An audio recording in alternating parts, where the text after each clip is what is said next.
The abbreviation for pound, lb, comes from the word libra, which means scales in Latin. In ancient Rome, libra pondo meant a pound by weight. The word pound originates from pondo, and the shorthand for libra, which was used as a synonym for pound, was reduced to lb. A libra was comprised of 12 parts called an uncia, and is considered the ancestor to the ounce, an inch. Naturally, the pound, or libra, was closely tied with commerce in various trades. Weighing anything from grain to gold requires an accurate scale. Gold and silver coins were minted at specific weights, and paper currency was backed by precious metals. Given this close relationship, it makes sense that a pound would evolve to denote specific currencies in various parts of the world, the British pound being the most recognizable. The symbol for the pound is a stylized L, which stands for Libra. The LB abbreviation was oftentimes written with a line through it to make it more recognizable. People wrote variations over the years that included a second dash, which became common. Later on, the bulb of the B was dropped, leaving us with a crosshatch.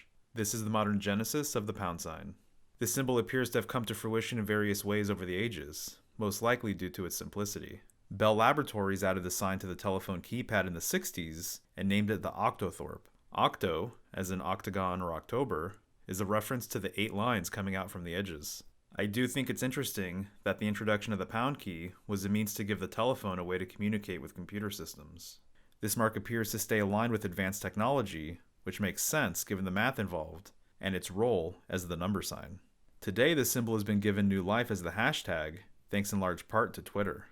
I find this connection intriguing for a few reasons. Firstly, Libra is an air sign, and Twitter's branding is famously bird-themed.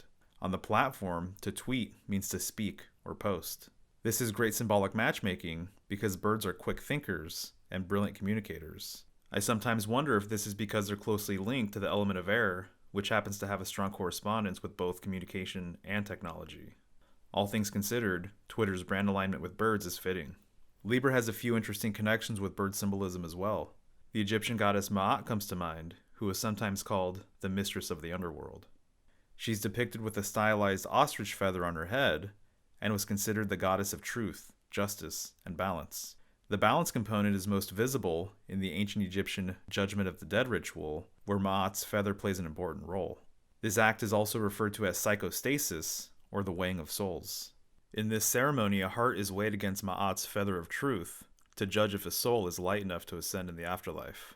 Like a ledger, it was believed the heart recorded all of the deeds of a person's life. Lucky for us, whether it's an ounce of silver or the soul of a man, the great cosmic scales, like those of Libra and Ma'at, will forever remain balanced and impartial. This much we can count on. As always, I'd love to know what you think. Thanks.